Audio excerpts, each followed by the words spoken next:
Chopper.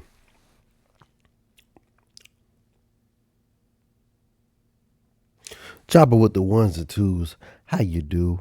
Back on YouTube. Let's set the record straight. Why rappers keep dating the same women? I know why. Do you really want to know why? In my opinion, it's because they trying to promote their song or promote their album or trying to promote whatever they trying to promote just to get them views and clout up.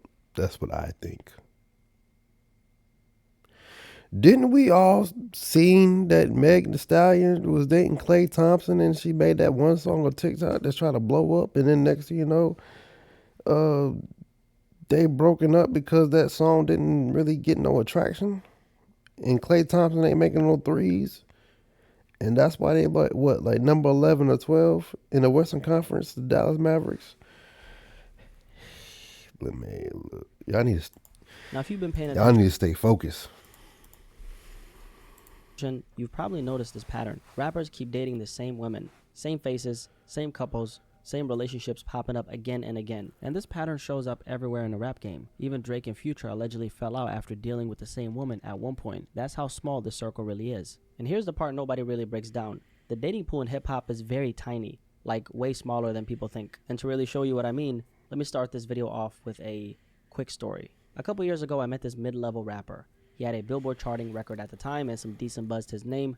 I met him backstage during one of his shows, and that was because a friend of mine had gotten invited and I just happened to be the plus one. So I'm backstage or whatever. There's a bunch of people there, right? The music is loud, etc. And then I noticed something really interesting. In the corner of the room, right, there's these three girls, two in red, one in black. And immediately, I actually recognized these women because I'd seen those exact same Two girls red, one at black. another rapper show about like 6 months earlier. So I asked my friend, I'm like, hey, bro, who are those three girls in the corner? And then he looks at me and says, bro, they're just a part of the circle. At that point, I didn't really need to ask anything else. And for anybody who's confused, he was basically telling me they're regulars. They move around the whole industry. And that's just one real life example of this entire conversation. Once you really start paying attention, you realize rappers aren't dating from the whole world. They're dating from the same circles over and over. I'm talking same faces, same rooms, same rotation, just behind different doors. Now let's talk about some of those very popular faces in hip hop. Because if you've been anywhere near hip hop culture or even hip hop adjacent, you might recognize at least one The truth is in the pudding. All these four is exactly why. of the women on the screen right now.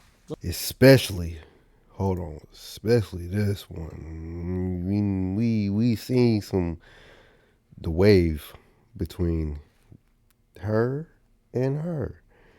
She trying to be Kardashian. She having child support problems and baby daddy You might problems. recognize at least one of the women on the screen right now.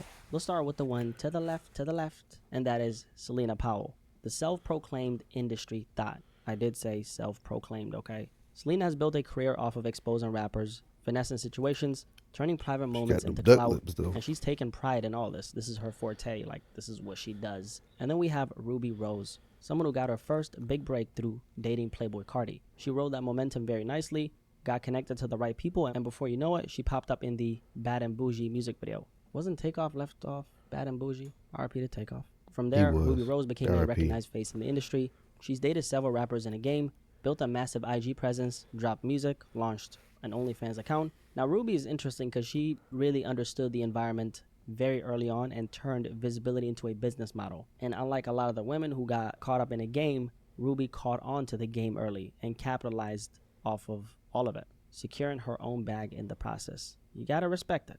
And then there's India Love, someone who didn't just pop up on Instagram India like most people Love. think. India actually first popped off on Tumblr back during that whole, aesthetic edits, it girl era. She built a serious following there before Instagram even became the move. And then after that, she picked up even more attention through reality TV and early IG culture.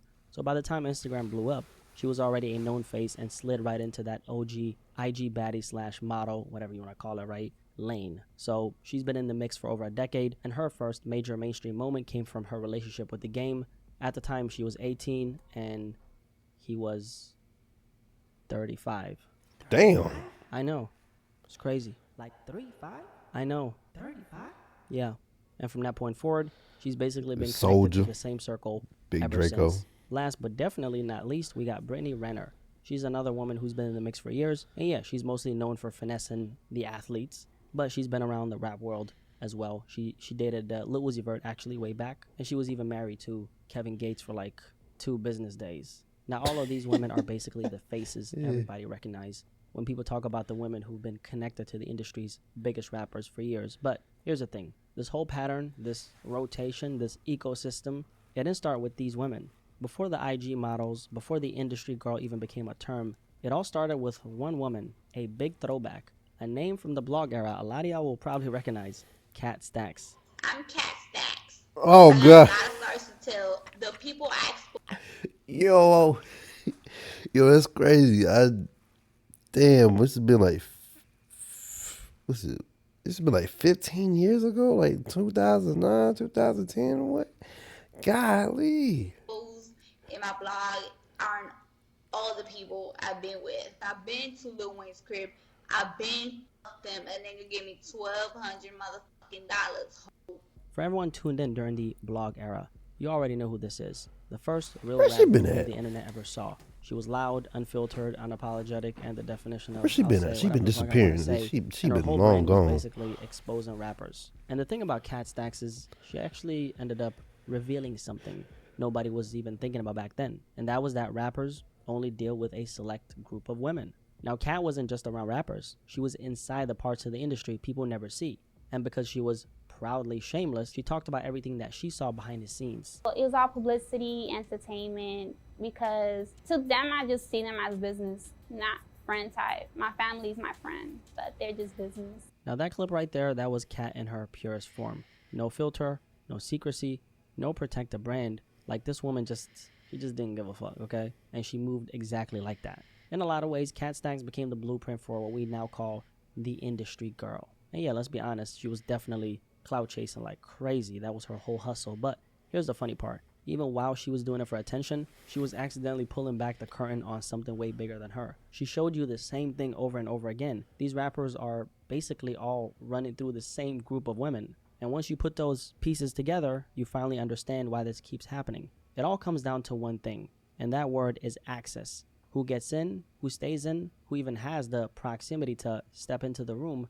in the first place. One of the first questions that someone asked was why rappers recycle the same women. I wonder why. I'll tell you this. I think they recycle the same women because are all in the same circle. When people talk about access, here's what it really means. Rappers aren't choosing from the world, their environment is choosing for them. They deal with whoever is actually available in their world. Look, not the YG. millions of people YG, the look at internet that. imagines. And once you take a look at the rooms they're actually moving in, studios, backstage, private events, late night sessions, that huge dating pool everybody thinks exists shrinks very fast. The circle becomes tiny, not because they don't have other opportunities, but because those are the only people who even exist in their day-to-day reality.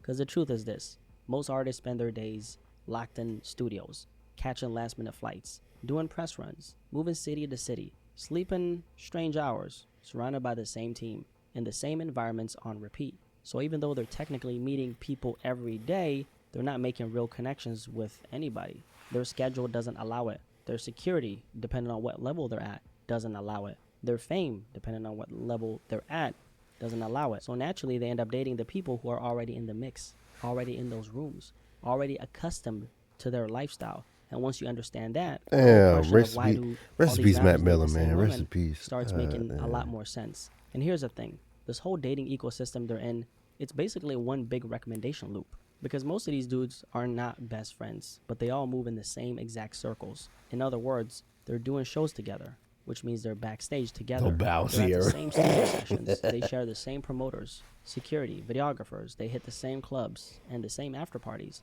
And what happens is this. Once a woman gets close to one rapper, or is even seen around him, her name automatically travels through that whole network. Yeah, she been around the homies. Yeah, she's solid. Yo, she a little crazy, but she's definitely loyal. She's safe. She knows how to move. Whatever, right? That's the recommendation loop. It's not organized. It's just how the industry operates. So when a woman enters that world, she's not just dating one rapper. She's basically introduced to the whole gang by default. Because once you're in that circle, you're accessible to everybody inside that world. To them, she's the safe option. Not the best option, not the baddest option, far from, because a lot of the fans be way better than these industry women, right? That's another conversation. She's just the familiar one. And yes, it's very transactional in most cases, but nobody looks at it like that. Because at the end of the day, these are all grown adults coming together, knowing what it is, and they are all benefiting from it somehow. So it's really just the unspoken system that's been a part of hip hop forever. Now let me give you guys a clear example of what I mean. Y'all know Sexy Red, right? Of course you do.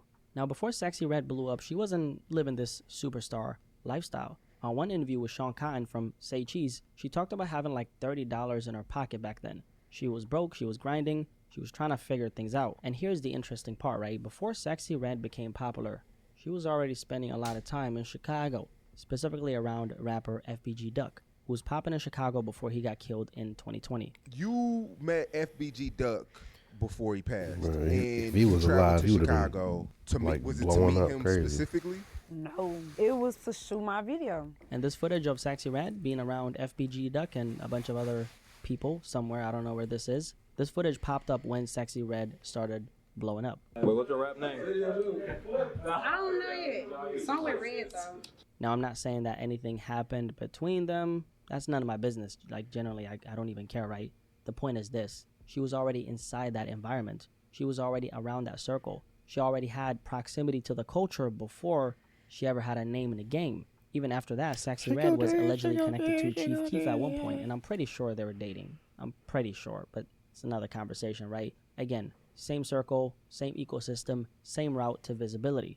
Sexy Red didn't pop out of nowhere. She was already moving through the exact rooms that eventually pulled her into the industry.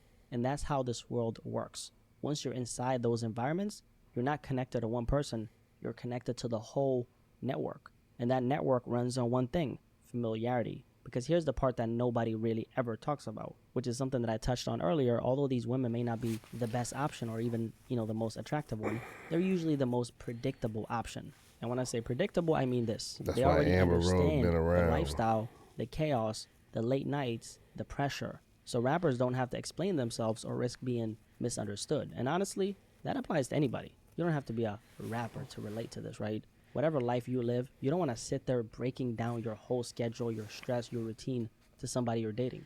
You just want somebody who gets it. And predictability goes a very long way in an industry where nothing else is predictable. Think about it like this. Being a rapper today means living in constant uncertainty. One month you're up, the next month you're praying the algorithm isn't killing you. One mistake can ruin an entire rollout. One headline can tank your momentum. There's no stable schedule, no routine, no structure. So when everything around you is chaos, your brain naturally gravitates towards whoever feels familiar. And psychologists call this the familiarity bias. You don't need to graduate from Harvard to understand this. It's very simple. Your brain likes what it recognizes. Your brain trusts what it's seen before, even if it isn't the best choice. It's the easier choice because you know it. When your whole life is unpredictable, the familiar woman, the one already in those rooms, already around the team, already used to the lifestyle, automatically becomes the safer pick. There's no time to slow walk a new relationship, no time to figure out who's real and who's clout chasing. So the people already in that circle, the faces they've seen or watched move in that environment, either on social media or in real life, end up becoming the safer choice by default. I remember something Tupac said back in the 90s. He spoke about this exact topic in one of his records. The song is called All About You. And the hook goes, every city we go, every other video, no matter where I go, I see the same. Every video, I see the same hoes. Why And was at the end of I the was song, thinking about Snoop that the Dogg whole jokes about time. flipping through different music videos and seeing the same exact women in every single one. So they've been talking about this for decades. The only difference now is that the internet made it impossible to miss. Social media amplifies everything. Who's dating who popped out with who unfollowed who. And that pattern becomes a form of promotion in itself, because when two recognizable names link up, it's not just a relationship, it's a headline, it's a storyline. It's free marketing on both sides. The circle didn't get smaller, the visibility just got louder, and that's thanks to social media. At the end of the day, it all comes down to proximity. When the same 5 people are in the same rooms, living the same at Meek lifestyle Mill. every single day, of course they're going to end up dating the same people. Of course we see the same faces linking up. So the real question is this: does hip-hop actually have a dating problem, or is it just a lifestyle that comes with it? The environment, the reality of being stuck in a world where proximity decides everything. I guess that's where I would ask you, why do you think rappers keep dating the same women? If you made it this far, drop a like on this video. Clearly this conversation resonated with you.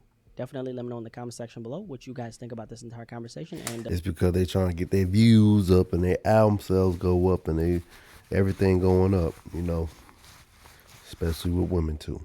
Okay. This is why if you was in the music industry or the rap industry right now, you have to study these females that he was talking about. You got to do your homework and your research, because some of these women be dating like 10 rappers and 10 athletes every 6 to 8 months. Okay, so we all need to study the game. I know what's going on. Shoot, I could be in the industry right now and not mess with nobody and stack my paper up. That's how I do it. But anyway, Chopper, thank y'all for tuning in, tapping into the channel, man. Make sure y'all hit that like button for more reactions. All right, Chopper out.